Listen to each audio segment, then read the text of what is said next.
My name is Kira Whitman, and I'm 30 years old.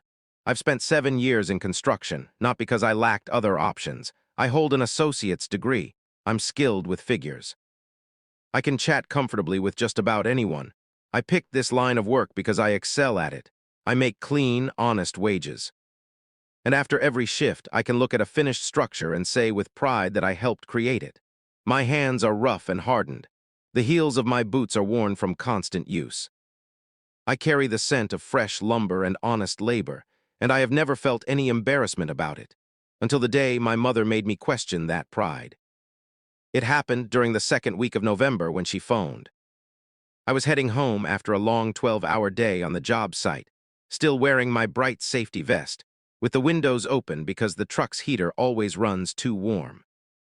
I answered, expecting our regular chat, perhaps questions about holiday arrangements, or maybe a request to grab something from the store. Instead, there was a noticeable hesitation on the other end. The sort of silence that signals the upcoming words have been carefully prepared.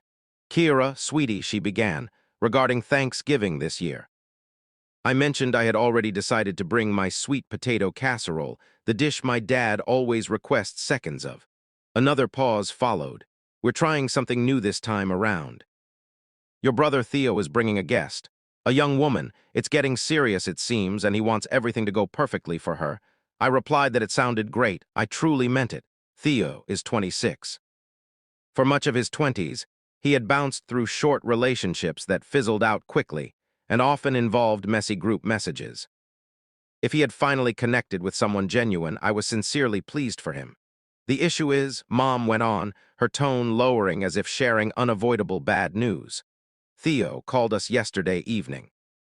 He said he prefers you not attend." I froze in place. My vehicle kept rolling forward, but inside I felt completely halted. "He mentioned that your occupation could make her uneasy. That you might arrive in your work attire or discuss building projects.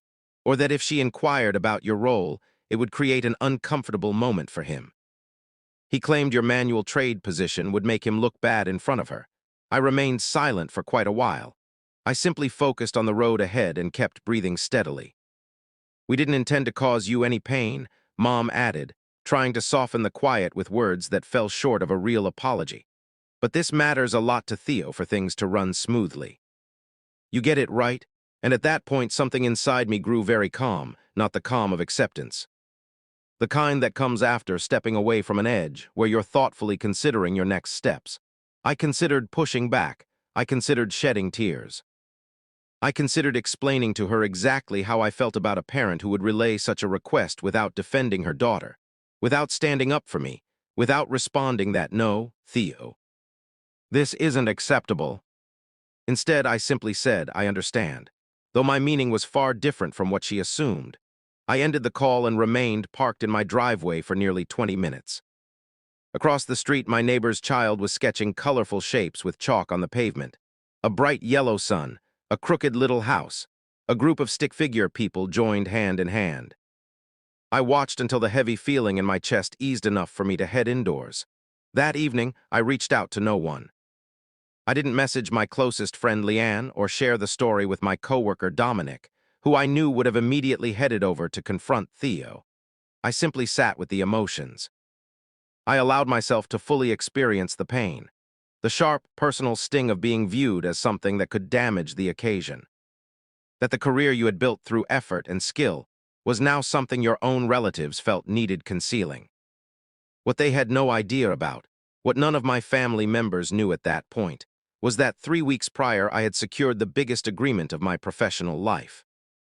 A major commercial building project, the type featured in industry magazines, the type that meant I had moved beyond being just another team member on a site.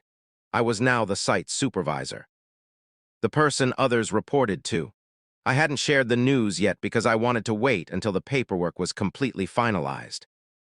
My plan had been to reveal it during Thanksgiving, while sharing that sweet potato casserole with the whole family gathered. But they had taken away that opportunity. So I chose to let them proceed with their gathering. I wondered what those 5 days might reveal to them. Thanksgiving arrived and passed without my presence. I spent it by myself, though it felt less lonely than one might expect. Leanne had offered her home, but I politely declined. I craved the solitude. I prepared a full holiday meal for myself. Roasted chicken, creamy mashed potatoes, and of course the sweet potato casserole, since I refused to let Theo spoil something I loved. I sat at my own table in my own place, which I cover with earnings from showing up daily and performing labor that many people couldn't handle for even a couple of days. It brought a calm I hadn't anticipated, almost a sense of clarity. What I didn't realize was what unfolded at my parents' home across town while I enjoyed that quiet peace. Theo's girlfriend was named Sarah Calloway. She was 24 with perceptive eyes and a lively smile. That's how Mom later described her to me. Speaking quickly and awkwardly as she tried to recount it all, Sarah came from a background filled with engineers and builders. Her dad ran a solid mid-sized civil engineering and construction company, and her older sister had recently advanced to project manager on a large government building contract. Construction wasn't unfamiliar or off-putting to Sarah. It was the foundation of her family's life. So when Theo, during the meal, casually remarked that his relatives were mostly professional office types with strong career paths, Sarah smiled kindly and inquired about his brothers and sisters. Theo mentioned he had one sister. Sarah asked about her profession, and Theo, without much thought, described it in the same dismissive way one might mention a minor offense. Sarah set her utensils aside. She asked for more specifics about the type of construction. Theo admitted he didn't know many details. Sarah inquired whether his sister handled her own jobs or reported to others. Theo guessed she mainly worked on the ground level. Sarah wondered why his sister wasn't joining the family meal. That's when Mom, who had stayed mostly silent until then, made the error of sharing the real reason.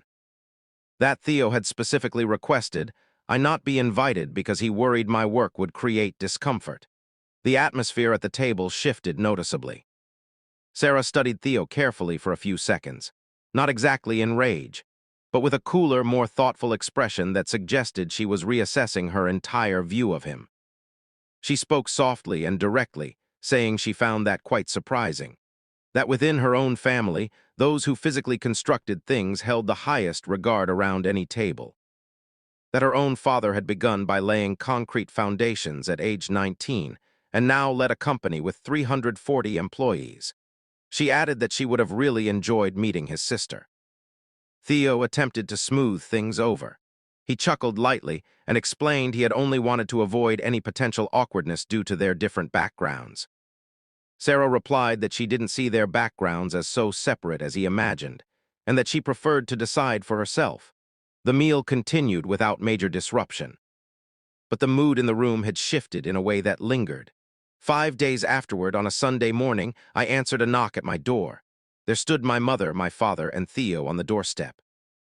Mom appeared exhausted, as if sleep had evaded her. Dad looked like he had been dragged along by Mom. Theo had the expression of someone who had wrestled internally for days and finally given in. They stepped inside. I prepared coffee because that's how I was brought up, never leave guests without offering a warm drink. Even when those guests had recently made you feel like a source of family shame. Mom spoke up first. She detailed the events with Sarah, about the gathering, about Theo's comments and Sarah's reaction. She said Theo had something important to share with me. She glanced at him. He kept his eyes fixed on his mug. I learned about the big contract, he said at last. Leanne shared something on her social media. It mentioned your company. I stayed quiet. Kira, you're overseeing a $12 million building development.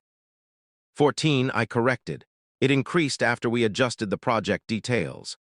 The quiet that settled afterward was one of the most rewarding experiences I've ever had, and I feel zero regret saying that. Dad cleared his throat and expressed how proud he was. I thanked him and quietly pointed out that it would have meant more to hear it before being left out of a family celebration. Mom began to tear up. I passed her a tissue and allowed the tears to flow because certain emotions require full expression before healing can start. Theo offered an apology. It wasn't flawless. It included some excuses about his mindset at the time, but it was sincere enough for me to accept it, not purely for him, for my own peace. Because holding on to that kind of resentment weighs you down, and I already handle plenty of physical weight on the job. What went unspoken, yet was clear to everyone present, was this. The very element Theo had felt ashamed of was precisely what earned Sarah's admiration even before knowing me. The protective helmets. The sturdy work boots. The early starts, the dust-filled air, and the kind of effort that shows on your skin and hands. He had attempted to conceal me and instead exposed his own shortcomings. Sarah and I met for coffee shortly after. She contacted me through Theo, which I appreciated as thoughtful. We conversed for a couple of hours. She shared stories about her family's business, about how her dad still feels deep emotion when passing structures he worked on decades ago. I described the first time I led my own team and the sense of everything falling into place. We swapped contact details before parting. Genuine ones, not just courteous gestures. Theo remains with her. Things seem solid between them from what I've heard. And just last month, Sarah's father contacted me on a professional level. He had come across details of our project through work networks and wanted to explore a possible joint effort on a commercial site coming up in the spring. My brother had tried to keep me away from his gathering. Instead, he unknowingly opened a door to opportunities I hadn't even realized existed. I continue wearing my steel-toed boots. I still come home smelling of sawdust after tough days. And since then, I have never, not even for an instant, felt any shame about any part of it.